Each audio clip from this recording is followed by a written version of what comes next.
Hey, True Seekers, Zach here. We're currently in the middle of basketball season, and in this video blog, I'm trying to expose the world we live in and how it's ran by essentially the same gang of people who I often refer to as the Gang of 33.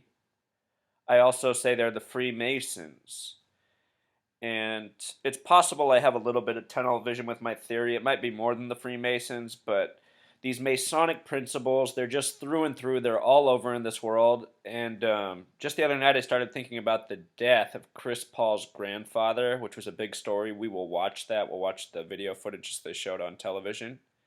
And I just wanted to see if there was anything curious with Chris Paul. So I began to look, and sure enough, there was. Starting with where he's from. He's from this town, Winston, Salem. And Winston-Salem is right next to Greensboro, North Carolina. Wake Forest, the college, is in Winston-Salem, where Chris Paul went. Just right next door is Greensboro, where University of North Carolina is. So this is major basketball town. But Winston-Salem, it actually puts out a lot of celebrities for being a small town. It's a town of, well, it's grown to 200,000 people now. But it's put out many celebrities over the years, from athletes to news personalities to actors, and it's a town with very curious gematria. Winston sums to 33, Salem 14. Put it together, it sums to 47. 33 plus 14 equals 47. And besides this being Chris Paul's hometown, he has some numbers himself, starting with his birthday. He's born May 6th, 1985. You could write that 5685, giving him a life number of 96, like the word Freemason. When you add it digit for digit, 5 plus 6 plus 1 plus 9 plus 8 plus 5, it sums to 34, another significant number, the ninth Fibonacci number, a number of much importance. So he has good life numbers in the eyes of at least some. His rookie season in the NBA, he led the team to 56 wins and 26 losses. And look at his birthday, May 6th. That number 5-6 is of importance too. Names such as Rockefeller sum to 56. The word light is 56. The word president with the S exception. It's also one of those numbers that becomes 11. 5 plus 6 is 11. So 56, it's in the 11 set as well. Chris Paul's currently playing for the Los Angeles Clippers. They are good for the first time in the franchise's history, and it's largely been under the leadership of Chris Paul, who's a megastar in the NBA. Very quickly, we can look at his career achievements. Every year he's been in the league, he's been in the All-Star game. And you can just read through them real quickly. This is quite the list for somebody who's been in the league for not that long.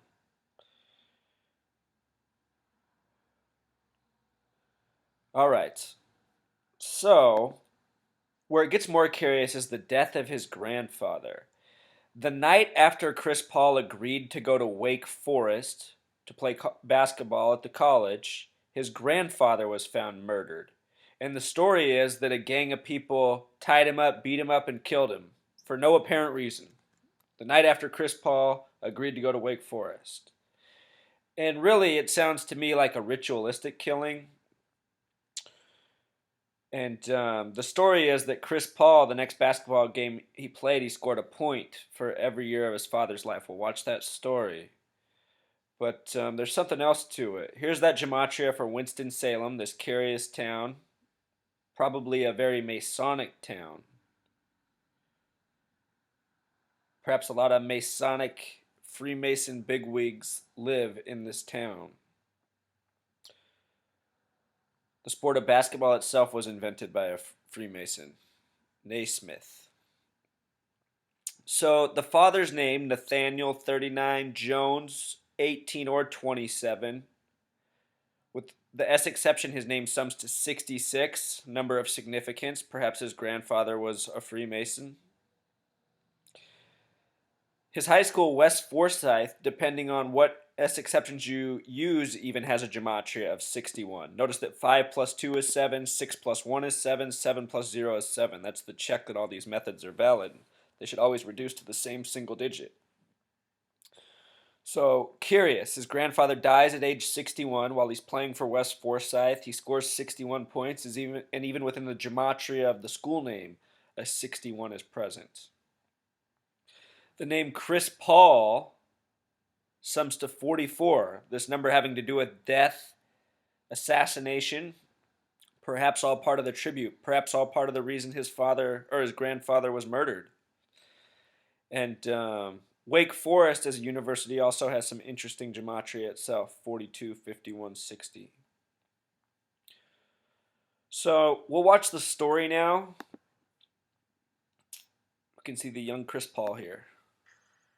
How could a missed free throw in a gym outside Winston-Salem, North Carolina, qualify as one of this year's most memorable shots? Maybe because this free throw tells a story about the respect and affection that two men shared. I felt my granddad was my biggest fan. I'd go out to the service station to see him, and, he'd just be, he's always bragging on me and my brother about how good we were, and he just made me feel different. As the star point guard and senior class president at West Forsyth High School, Chris Paul had plenty of people in his corner, but no one meant more to him than his grandfather, 61-year-old service station owner Nathaniel Jones. He's been running the service station for years, and he would let his customers know if I had a game, I'm closing up early to go see my grandson play.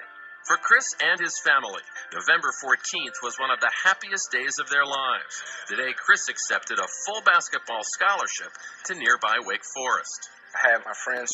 I also want to point out that in Pythagorean gematria, W is the 23rd letter, so 2 plus 3 is 5. F is the 6th letter, so F is 6. So WF is also 5, 6. Remember, he's born May 6th. His rookie season, he led the Hornets to a 56-win season. Gematria, numerology, putting numbers on people. How it is just through and through with so many people. And there's just so much of this in the NBA. Please, if you haven't seen my other videos, go back and search for my other NBA videos. It's simple as typing in my name and typing in NBA. A few other posts will come up. I'll also link them in the comments. From school, some of my teachers, my coach, my teammates. My brother came home for the signing. My mom and dad and my granddad was here to see me sign. He was so happy. He and Chris had already been out buying Wake Forest gear. So he and Chris had already talked about, after he signs, my dad was going to take his Wake Forest hat off and hand it to Chris. And that's exactly what happened. Is that Wake Forest hat that Chris is wearing in that shot? That's my dad's hat. Exactly.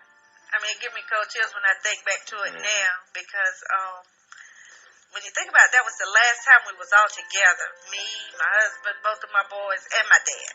That was the last time we was all together. The very next day, November 15th, Chris was at a high school football game when a cousin told him shocking news. His grandfather had been found murdered. We went to my granddad's house, and I didn't want to believe it. And all I wanted to do when I get out the car was see my granddad, and they wouldn't let me. I just, everybody has to die, but I just thought that my granddad was one of those people who never would. Never would. Still grieving days later, Chris seized on a plan to honor his grandfather in his next game by scoring 1 point for every year of his grandfather's life, all 61 of them. The first thought was, how can I go out there on that court knowing my granddad's not there? And my aunt mentioned, before I went to the Parkland game, she said, how about 61 points for your granddad? And I just thought to myself, that would be lovely. And I just thought to myself, ain't no way I could do that. But staying within the flow of the game, without most people, including his parents, knowing what he had planned, Chris scored 24 points in the second quarter alone. Now, this is one of the times that I just felt there's no way that, I don't care what kind of defense you play, who you put in front of me, there's no way you're going to stop me from getting that goal. The whole game, I was just thinking about my granddad, just thinking, he's in heaven, he's watching this game. He's watching this game. Every time somebody hits me to the floor, he's up there jumping out of his seat, getting angry. And then as the course of the game went on, I said, I can do this.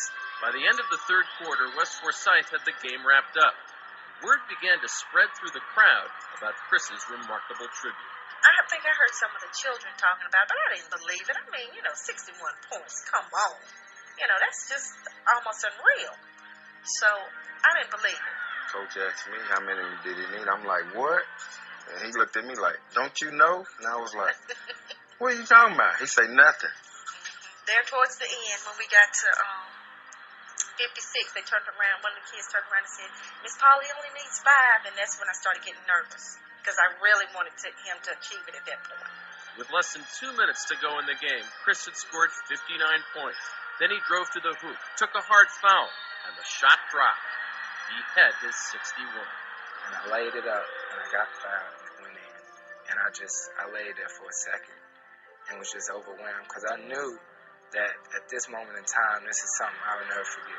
It felt like I could have just died and went to heaven right there. It felt like my purpose for being here was almost over. His total left him just 6 points away from the state record for most points in a game. But as he walked to the foul line, that didn't matter. 61 did. I walked to the free throw line, the referee gave me the ball and shot an air ball right out of bounds. And my coach took me out. I just looked at my dad and started crying. It's like everything came out of him. He just walked over to me and gave me a hug, and he just fell in my arms. And that's when it just tore me up, because of what he had just done. It's one thing, I think, to talk about it, but it's another thing to do it and to achieve it, Yeah, my sister had talked to him about it, but for him to be able to go out there with that in mind, I want to do this for my grandfather, for my best friend, and to be able to achieve it, that's just... I believe it makes me stronger, but it's so hard because we're still getting through it now. My granddad did so much for our family that it's unreal. It's hard to go on right now. I'm thankful for my granddad, and I'll never forget him, ever. All right, Truth Seeker. So, that's a pretty touching story, and I don't want to make any assumptions, but it would be something to find out that Chris Paul actually knew the truth about what happened to his grandfather. Because I suspect he wasn't murdered just by some gang of random people. I suspect he was sacrificed like so many others are. And it's sad to think about. Here's a list of celebrities from born in this town. IMDb has it. Chris Paul's number 26 on the list, but I mean, you can see they almost have 100 people here for a town of, not that big of a town. I don't think most towns with 100 to 200,000 people have this many celebrities out of them. Here's Winston, Salem on the map. Winston and Greensboro, they're right next to each other. Major basketball towns. Think about North Carolina and basketball. Stuart Scott, who recently died at a curious age, the age of 49, 7 years after starting his cancer battle. 7 times 7 is 49. He went from Chicago, another very curious place in this study, to Winston-Salem, North Carolina. And it seems that a lot of sports journalists do. Another perfect example of this is Stephen A. Smith, also went to school in Winston-Salem. He had a show called Quite Frankly. Frankly's got that 33 gematria, Quite 27. Stephen's a 33 name. So is Smith with the S exception. He's even currently 47 years old. How about that? And let's just watch this Stephen A. Smith segment. Before we watch it, I need to let you know that Kobe Bryant and Michael Jordan are both special. Kobe Bryant equals 113. Michael Jordan equals 113. And in the case of Michael Jordan, he unexpectedly retired on January 13th, 113, 1999, a date with 33 numerology. Michael, of course, is a 33 name, so is Kobe.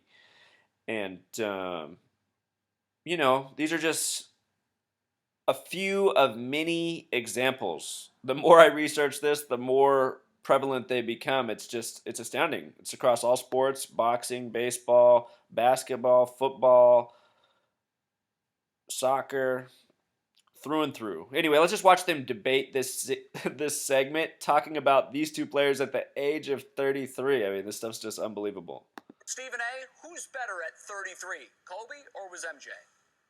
Well, I'm not going to go by the age. The fact of the matter is that you got to say that Michael Jordan was better simply because you look at the numbers, you look at the fact that he only had 10 years in the league, not only, but 10 years in the league. He was averaging about 29 points a game, shooting about 48% from the field, was en route to his 5th world title. This is what he does. But when you look at Kobe Bryant, I mean, I am one of those guys, Skip, that I believe it's blasphemous for anybody to be compared to Michael Jordan because he's the greatest that I've ever seen. I have always maintained that. I didn't want to hear anything about Kobe, especially since Kobe had lost at least 2 NBA Finals, in 08 to Boston, 04 to the Detroit Pistons. Just got beat down in both series, and that never happened to Michael Jordan. And Michael Jordan never even allowed an NBA Finals to go to a Game 7. He always took you out beforehand. But when you look at the fact that this guy has 16 years on his body, nearly 50,000 minutes in the NBA of playing NBA basketball games, what he is doing this season in his 16th year, forget the fact that he's 33, it's 16 years, is that you got to say that. Oh, shoot, True Seeker, I didn't mean to do that. What I wanted to point out was that the word 16 has a gematria of 33. And look at how he keeps emphasizing this 16. It seems that these news anchors, or these sports news anchors, here we have Stephen A. Smith, here we have Skip Bayless, it seems like they're just like, CNN news anchors in the sense that they're well-trained in upholding the long-established lies, such as how great Michael Jordan is. Yes, Michael Jordan's a great talent. Yes, he's very good at basketball. But as somebody who watched the sport with open eyes, it was also obvious that he got away with everything. Every foul went his way. Every whistle went his way. And it's not hard to see when you're a fan of the other team and you're trying to just watch a fair game. And you notice your players out there can't get anything. But then anytime Michael Jordan does anything, the whistle's going to be in his favor. It's just that way every time. And that's how it was watching Michael Jordan play if you watch with open eyes. So yeah, when you're a great player, plus you have the referees on your side, you have a major advantage. You're pretty much unstoppable, which is what Michael Jordan was, which is why they had him probably retire on unexpected dates. All part of the great manipulation. All right, let's go back to this. Hopefully I'm in the similar spot to where we paused. His blood spinning, I'm not sure exactly what. Except this. I got to give Kobe his props. All right, here we go. I'm going to give you only this. I have never seen a resurgence from a year 15 to year 16 the way I just saw in Kobe Bryant. And I must bring... Boom. More emphasis on 16, you guys. And I'm telling you, in this segment about 33, this isn't an accident. 16 is the only number that sums to 33 between all the numbers from 1 to right there. So let's continue. Up the fact that Kobe went to Germany for an experimental procedure and controversial. And it's controversial, but legal by NBA standards. At least it's not illegal yet. I'm not even sure what it was. I don't know if it was blood spinning. I'm not sure exactly what it was. PRP shots, as like Jay and I have had. Yes. I don't know exactly. But he went to Germany, and he came back rejuvenated. That Kobe that we saw, and you personally witnessed in the playoffs against Dallas last year, that guy is gone. This is a new guy. He went back. I thought he put about 5 years on his life this year. Got a little spring in his hop, a little bit. Yep. A little more, just a little more energy. Played with energy more this year. But Stephen A., now I got to get back to the numbers. Kobe Bryant took the most shots this year that he'd taken in 6 years. He took the 3rd most shots in his career this year. Yes, I thought he wanted to win a scoring title, and then I was pleasantly surprised that he backed off before that last regular season game in Sacramento and said, I give up, let Durant have it. But he led the league in shots, as Michael Jordan always led the league in shot attempts. And yet, Michael Jordan, if we go back to the age 33 year, which would be the middle of the second 3 championships in Chicago, Michael made 49% of his shots. Kobe at 33 this year made 43%. So Kobe wasn't nearly as effective or productive with the shots taken as Michael was. So, I'm not sure that Kobe did his team all that much good, leading the league in shots attempted. But here's the part. Here's the part that you're missing, Skip. Let me educate you, my man. You look at Bynum, you look at Gasol. Yeah, they may get rebounds, but then you're bringing up the court and a half court set, and you're just doing what you do if you're Kobe.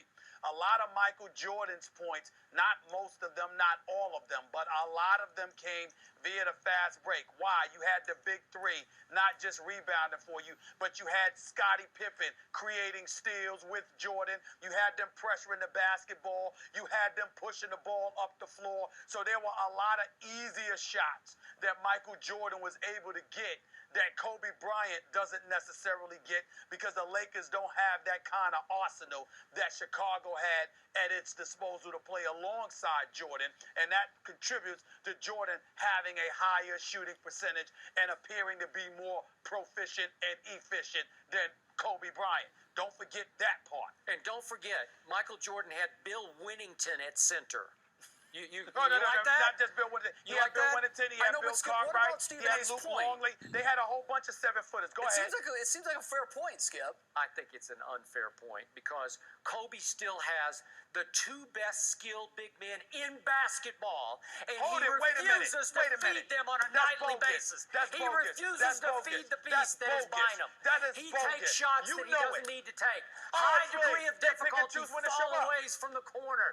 Kobe jack it up when he's got the greenest light in the history of basketball. And where does it get the Lakers? Stop it. It gets them Let me tell you beat something right now. against Denver. Well, you can say that. We don't know that yet. That's number one. Number two, and more importantly, you got a 24-year-old who you have acknowledged and ordained and anointed as the best big man in the game. Yeah, who he's picks the real and chooses king. when to show up. Not James. Who picks and chooses. See, there you go, taking a swipe at LeBron again. But you pick and choose. You pick and choose with LeBron. With Andrew Bynum, when to take nights off and when to come play. We know he can ball, but he picks and chooses when to play. Yeah, he came to play, and Kobe wouldn't let him play. Kobe took 32 shots the other night to 8 for Andrew Bynum. That's 4 times as many. I am talking. Come on. Listen and learn. Yeah. All right, Truth Seeker. I just want to point out before we finish this that, we have a man in his 40s and we have a man in his 50s, and just look at how passionate and worked up they are debating sports. And really, this is just how our culture is created, This is where the average American male's mind is. This is the depth of the conversation. If you go in a room of guys, there's a conversation going on about something like this. It might get this passionate. And if you bring something else to that conversation, like, say, the stuff I talk about, it will weird everybody out in the room. In fact, I would become the weirdo. Because this right here, what we're watching, this is the norm. This is what's normal. This is what's accepted. This is what men are supposed to talk about in America. Last year, during the playoffs, Pau Gasol, some people were speculating that, that he didn't show up because he was emotionally distraught over personal issues. Kobe Bryant has to deal with a whole bunch of stuff Jordan never had to deal with. These boys came to play, they came to deliver, they came to produce, and Boston and Jordan, being the great one that he is, clearly benefited from that too. But I'm not saying, don't ignore that. Don't ignore what Kobe has had to deal with. Hey, if Michael had Bynum and Gasol, he would have swept every finals he played. Trust me. That's not true. Yes, that's he not would true. have. Oh, man. So, Truth Seeker, I just really wanted to document just the evidence of these Freemasonry signatures just all abound, from the actual sports games to the conversations happening about them on TV. If we watch the TNT crew, Shaq, Shaquille O'Neal, Kenny Smith, Ernie Johnson, Charles Barkley, the name O'Neal for Shaq equals 47. Ernie is a 33 name. Kenny is a 33 name. And Barkley is a 74 name. And, these guys are on front of the TV 2-3 nights every week during basketball season, arguing and debating and laughing with each other. They're actually not that bad to watch in terms of what's on TV. Sometimes these guys even make me laugh. But You know, it's just everywhere, you guys. They have really set up what we're seeing before our eyes with these numbers, even the cast of characters they put before us. And for anyone who watches TNT basketball, you know how long Ernie and Kenny been there. Shaquille O'Neal's the most recent addition, and he even brags about being a Freemason. And think about him. He's had a music career, a movie career, a basketball career. And what am I trying to show? How all these things are connected and ran by the same people. Shaquille O'Neal's one of their talents, man. He does all sorts of things for them. He does television, does it all. That's how they reach us. These are all their ways of reaching us. The only thing Shaquille O'Neal hasn't done yet is public office. And watch, in his lifetime, if we make it, Shaquille O'Neal, he might be a public official someday. I could see it. And, yeah, that's pretty much the message, Truth Seeker. Until next time.